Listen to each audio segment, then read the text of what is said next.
Amis smasheuses, amis smasheurs, bonjour. Aujourd'hui, une partie filmée qui s'est déroulée lors du tournoi de Villefranche le 29 février 2020. Pour nous, c'était le dernier tournoi de la saison 1 en ce qui concernait l'événement Titan. Et voilà comment il s'est déroulé. 3 rounds avec des parties de 2 ou 3 joueurs. Une sélection des factions par draft plus 1. C'est-à-dire joueur A, joueur B, joueur C, joueur C, joueur B, joueur A, avec une faction supplémentaire pour permettre un plus grand choix au dernier joueur. Et c'est parti pour le draft sur cette partie. Donc Florian, le premier joueur, va prendre Dinosaure. Joshua choisit les zombies. Il reste les super espions, les ninjas, les monstres à poche, les métamorphes et les vampires. Alors, Nathan, il choisit les vampires et les super espions. Ninja zombie. Et nous aurons dinosaures avec les métamorphes. Alors concrètement, dinosaures métamorphes, ça va être très très fort car les métamorphes ont les change-formes qui vont copier la force des dinosaures, donc des grosses créatures qui vont rajouter des grosses créatures. De plus, les métamorphes donneront une certaine rapidité aux dinosaures en pouvant aller les jouer directement depuis la pioche grâce à Evogue, ou alors à jouer des créatures supplémentaires grâce à Métamorphose ou encore à Vraiment, qui permettra de rejouer certains dinosaures directement de la défausse. Les ninjas et les zombies, les zombies vont pouvoir occuper le terrain en mettant partout comme à leur habitude, puis les ninjas vont avoir une certaine vont rajouter un potentiel de surprise aux zombies. De plus, ils vont pouvoir détruire quelques créatures adverses pour ralentir. Les dinos aussi ont un fort potentiel de destruction. À côté de ça, les vampires et les super espions. Les super espions, c'est la seule faction dans cette partie qui a un titan. Donc c'est un avantage qu'il faudra peut-être pas négliger. Et puis l'avantage des vampires à mettre des compteurs sur les créatures, ça permettra de se protéger un peu des potentielles destructions adverses. Ça va aussi donner la possibilité aux super espions de jouer quelques créatures supplémentaires, notamment grâce aux 2 exemplaires de Morsure de l'Aube.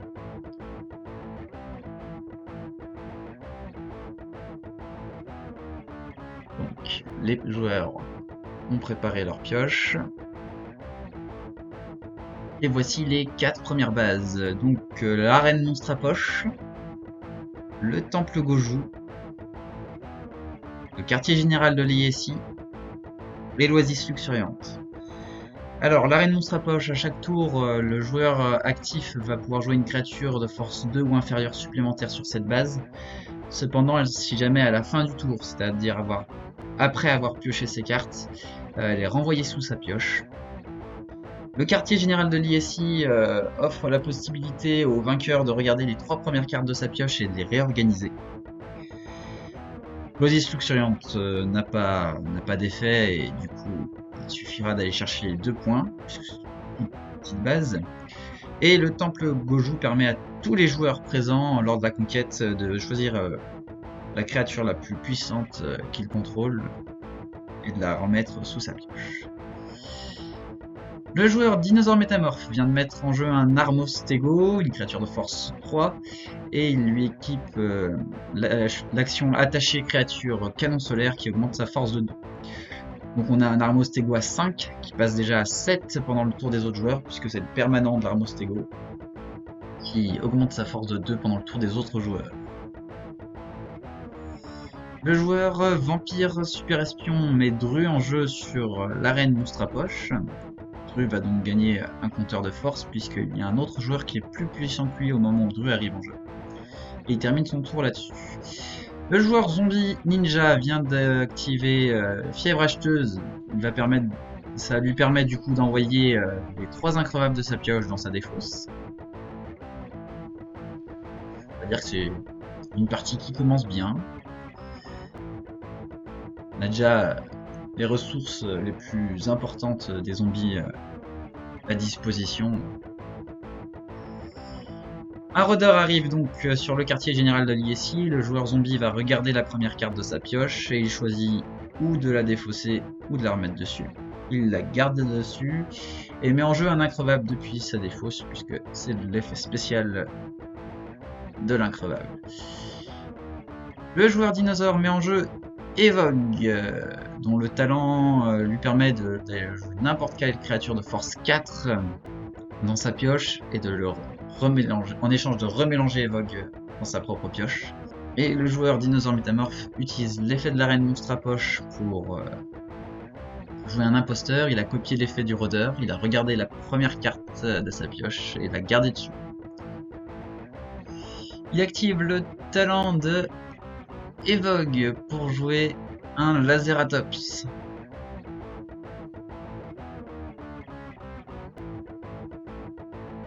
Donc Evogue est remélangé dans la pioche.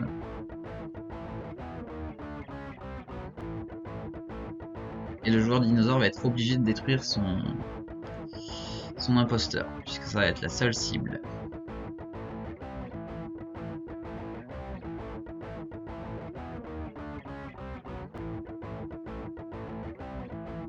Alors c'est un oubli.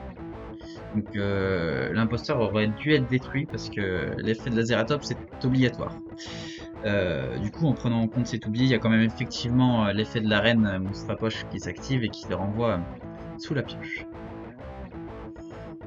Le joueur super espion joue l'action attacher base sur l'arène monstre à poche qui empêche les autres joueurs de jouer des cartes spéciales pendant la conquête de cette base et met en jeu le compte. Alors l'effet du compte, c'est lorsqu'une créature est détruite, la créature d'un autre joueur, il gagne un compteur. Alors, le zombie se mêle à la fête sur l'arène monstre à poche en jouant donc sa créature qui est un acolyte ninja, et il met en jeu un increvable depuis sa défausse. Autour du joueur dinosaure métamorphe qui joue son deuxième Laceratops, il va donc détruire l'acolyte ninja. Et il joue visée laser sur Laceratops qui gagne 4 pour le tour. Il y a donc 23 sur la base, donc on va procéder à la conquête de l'arène monstre à poche en fin de tour. Donc personne ne peut jouer de spécial avant la conquête, à part le joueur vampire super espion, qui joue vivre et laisser conquérir pour détruire l'increvable. Il évince ainsi le joueur zombie ninja, qui ne pourra pas gagner de points de victoire sur cette base. Du coup, dinosaures métamorphes prennent la tête avec 4 points de victoire, et les vampires super espions en profitent pour prendre 3 points.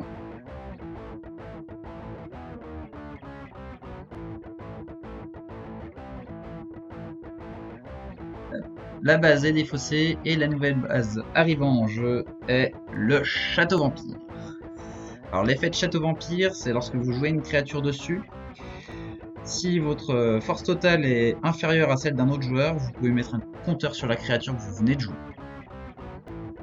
Alors au passage, effectivement, lors de la conquête de l'arène monstre à poche, lorsque le joueur super espion a joué son spécial avant la conquête, il a aussi permis à son compte de gagner un point de force, puisque une créature adverse a été détruite. Le joueur vampire met en jeu Dru grâce à Morsure de l'Aube, donc Dru va gagner un compteur puisqu'elle a été jouée comme créature supplémentaire depuis la défausse. Puis on va jouer Nosfée, ce qui fait un total de 12, puisque 3 de force pour Nosfée, 6 pour le compte et 3 pour Dru. 2 points de victoire pour le joueur vampire super espion qui prend la tête avec ses 5 points. On enlève l'Oasis Luxuriant et arrive en jeu la Cité sans visage. Alors j'adore cette base, lorsque vous jouez une créature dessus, vous allez chercher un exemplaire de cette même créature directement dans votre pioche et vous la placez dans votre main. Alors ça marche qu'une fois par tour et vous êtes obligé de le faire sur la première créature que vous jouez. Mais ça permet de ne pas trop s'épuiser en ressources. Le joueur zombie joue l'attaché base. Ils arrivent. Donc c'est une carte qui permet une fois par tour de jouer une créature depuis votre défausse plutôt que de votre main lorsque vous pouvez jouer une créature. Un increvable arrive en jeu et l'acolyte ninja a été joué aussi sur l'ISI. On arrive à un total de 8 de force. Et c'est le seul joueur présent en jeu actuellement. Alors, un imposteur arrive depuis la main du joueur dinosaure métamorphe directement sur la cité sans visage. Donc il a dû récupérer un exemplaire de l'imposteur qu'il a ajouté à sa main et il lui met un greffon de force, ce qui augmente la force de l'imposteur de 2. C'est donc un attaché créature qui va rester en jeu. Le joueur super espion vampire met taupe en jeu sur le quartier général de l'ISI, une créature 4 hyper intéressante qui permet de jouer une action standard en spécial avant la conquête, même si elle ne l'est pas. Ça donne de belles possibilités. Ça va permettre de jouer une carte de destruction à la dernière seconde ou de rajouter des compteurs grâce aux cartes actions des vampires. Ou alors d'anticiper la suite du jeu grâce aux actions des super espions. Le joueur vampire arrive en jeu sur la cité sans visage avec le rôdeur. Autour du joueur dinosaure, c'est un raptor de combat qui arrive sur la cité sans visage. Alors là, effectivement, pour le joueur dinosaure, la cité sans visage, c'est du pain béni. À chaque fois qu'on va jouer un raptor, on va aller en chercher un autre. À chaque tour, les raptors deviendront de plus en plus puissants. Là, on a un premier raptor à 3 de force, puisque donc un raptor gagne 1 point de force pour chaque raptor présent sur la même base, y compris lui-même.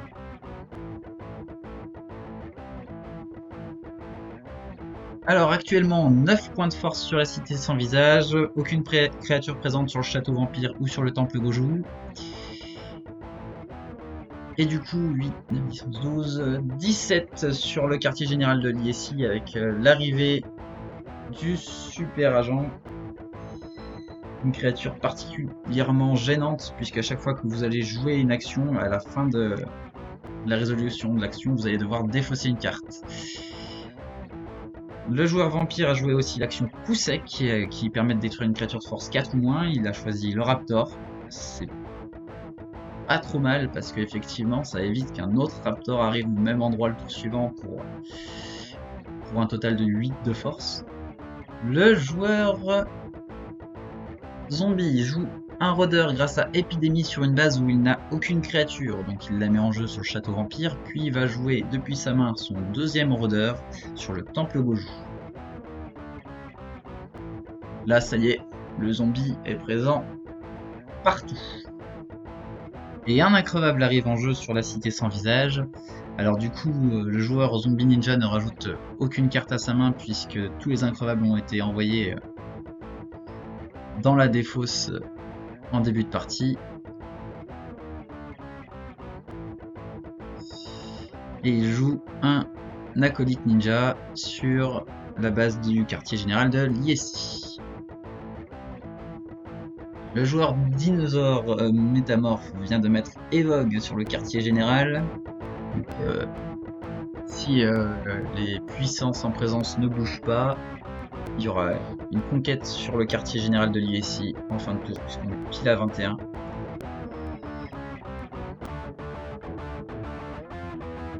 Alors, grâce à la taupe, le joueur super espion joue en spécial avant la conquête l'action rien que pour mes yeux. Ça lui permet de réorganiser les 5 premières cartes de sa pioche et de les remettre tout ou en partie sur ou sous sa pioche. C'est donc le joueur Ninja Zombie qui emporte les 4 points. 2 points pour le joueur Super Espion et Vampire. Et le dinosaure métamorphe repart avec 1 point de victoire.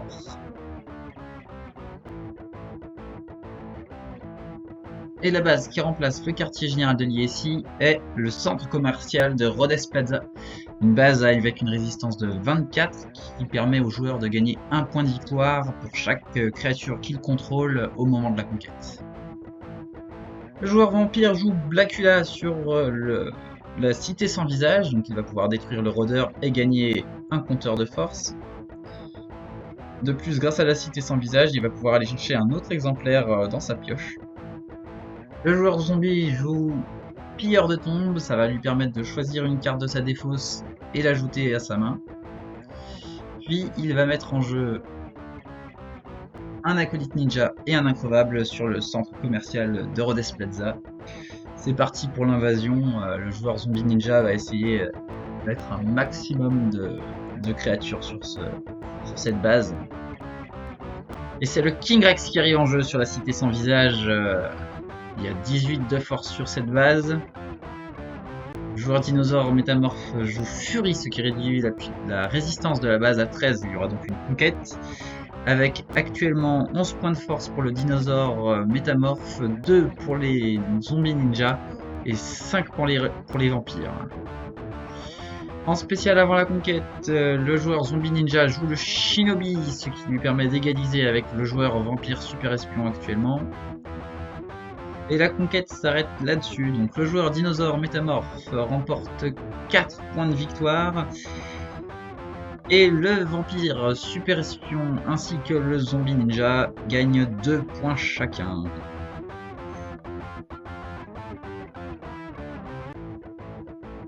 On enlève la cité sans visage et elle est remplacée par le cimetière d'Evan City, une base avec une résistance de 20.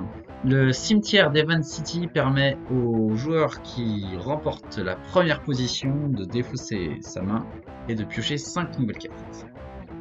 Le joueur vampire super espion joue Dru sur le centre commercial de Rhodes Plaza. Dru active son effet car effectivement il n'est pas le plus fort des joueurs sur cette base. Et arrive en jeu l'invocation de loup sur le cimetière d'Evan City. Au début de chacun de ses tours, le joueur vampire super espion va mettre un compteur de force sur l'invocation de loup. Et si jamais il possède une créature sur cette base, les compteurs s'ajoutent à sa force générale.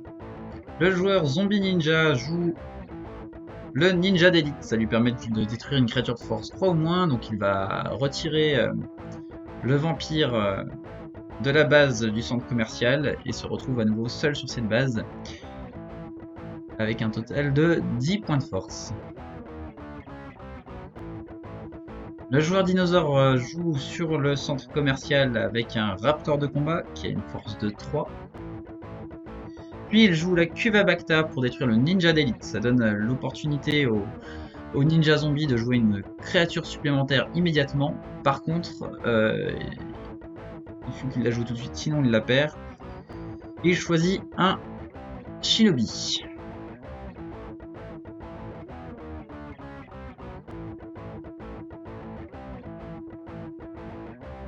Il y a actuellement 12 points de force sur le centre commercial de Rhodes Plaza et 2 sur le château vampire ainsi que sur le temple Goju.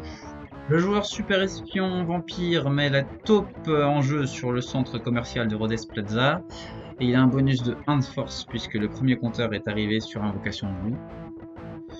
Et il joue l'action opportuniste sur la taupe, donc la taupe va gagner un compteur de force à chaque fois qu'une créature adverse sera détruite. Le joueur zombie joue attaque furtive pour déplacer son rôdeur du château vampire vers le centre commercial du Rhodes Plaza et il y joue un increvable depuis sa défausse.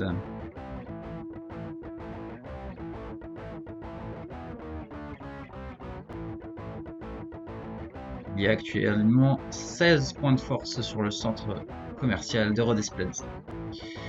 Et on passe à 19 puisque le joueur dinosaure vient de mettre en jeu un Armustego sur cette base et il y joue sélection naturelle. Il va donc pouvoir détruire une créature de force inférieure à l'une de ses créatures. Une créature de force inférieure à 3, donc il vient de tuer l'acolyte ninja. Et c'est le tour suivant, l'Armustego gagne 2 points de force. Le joueur super espion joue l'agent infiltré, ça va lui permettre de révéler la carte sur le dessus de chaque pioche Et il va choisir s'il la laisse au-dessus ou s'il la place sous la pioche. Alors, il place la carte des dinosaures métamorphes sous la pioche, ainsi que celle des zombies. Il s'agissait de chargeurs vides. Effectivement, la taupe a gagné un compteur de force lorsque le dinosaure a détruit la créature du joueur zombie ninja. Le joueur ninja joue Infiltration, qui permet de détruire une action attachée à une base et d'ignorer l'effet de la base sur un tour. Il aurait dû laisser son attaché base le temps d'un tour, puisque Infiltration est défaussée au début de votre tour. Le joueur dinosaure joue le métamorphe sur le centre commercial du Rhodes Plaza, ce qui fait qu'elle a un total de 4 de force. Les forces en présence sur la base sont de 21 et il joue amélioration génétique pour donner 3 de force à l'une de ses créatures ou 1 de force à chacune de ses créatures sur une base. Donc il choisit 1 de force à chacune de ses créatures, ça revient au même puisqu'il en avait 3.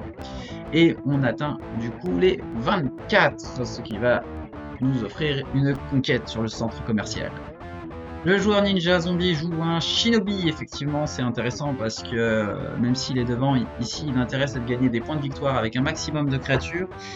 Et il joue camouflage urbain pour jouer une créature supplémentaire. Donc il choisit le seigneur zombie, ce qui va lui permettre de profiter de l'effet de celui-ci pour mettre une créature de force 2 ou moins depuis sa défausse sur chacune des bases où il n'a pas de créature. Donc ça fait un acolyte ninja sur le château vampire et un autre sur le cimetière d'Evan City.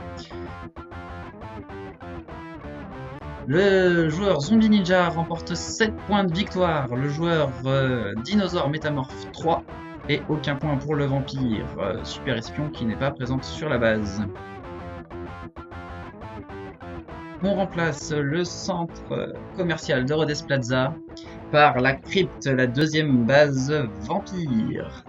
Alors, une base avec une résistance de 20 qui permet au joueur qui détruit une créature sur cette base d'ajouter un compteur de force plus 1 sur une de ces créatures présentes sur la carte.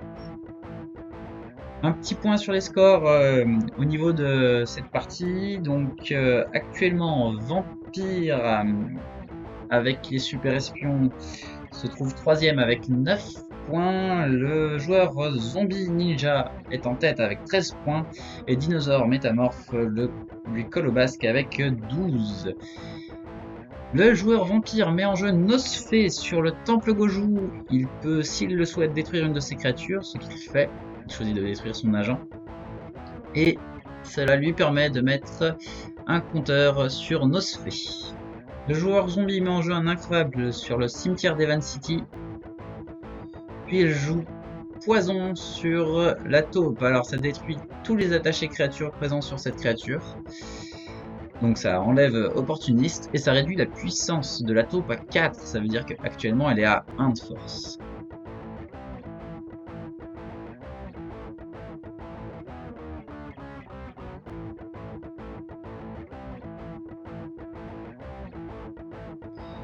Alors le joueur aurait pas dû enlever son jeton parce que le jeton reste sur la créature. Il n'est pas perdu même si la puissance est réduite. Alors c'est au tour du joueur dinosaure métamorphe. Il met en jeu un Armostego sur le cimetière d'Evan City. Puis il joue la loi du plus fort. Ça va lui permettre de détruire une créature de force inférieure à une créature plus forte sur chaque base où il y a une créature plus forte. Donc, c'est la taupe qui va en faire les frais et le rôdeur sur le temple Goju. Il y a donc actuellement 7 de force sur le cimetière d'Evan City qui passeront à 9 pendant les tours qui ne sont pas celui du dinosaure métamorphe. Et il y a 4 sur le temple Goju et 2 sur le château vampire. Le joueur vampire super espion met en jeu Dru grâce à Morsure de l'Aube, ce qui lui permet de placer un compteur sur Dru par l'effet de Morsure de l'Aube et non par celui de Dru, puisqu'il n'y a pas d'adversaire plus puissant que lui. Puis il joue l'espion sur le cimetière d'Evan City. Il va donc pouvoir regarder les 3 premières cartes de sa pioche et les réorganiser et les replacer sur et ou sous sa pioche. Le joueur zombie fait venir un nouvel increvable sur le cimetière d'Evan City. Apparemment, les joueurs ont décidé que c'est à cet endroit-là que la partie va se terminer. Puis le joueur zombie ninja joue un shuriken et élimine l'espion. Le joueur dinosaure métamorphe met en jeu un doppelganger. La créature de force 5 des métamorphes qui permet de jouer une créature supplémentaire directement depuis sa pioche lorsqu'il rejoint la défausse alors qu'il était présent sur une base. Si le King Rex n'était pas passé, si on n'était pas à la fin de la partie, c'est une créature terriblement intéressante. 16 points actuellement sur le cimetière d'Evan City. Avec une créature de force 4, on peut déclencher la conquête. Et c'est une créature de force 3, l'agent infiltré qui est joué par le joueur vampire super espion sur le cimetière d'Evan City. Puis il joue hors d'œuvre et défausse 2 créatures pour augmenter la puissance de sa créature de 2. Il y a donc 21 sur le cimetière d'Evan City.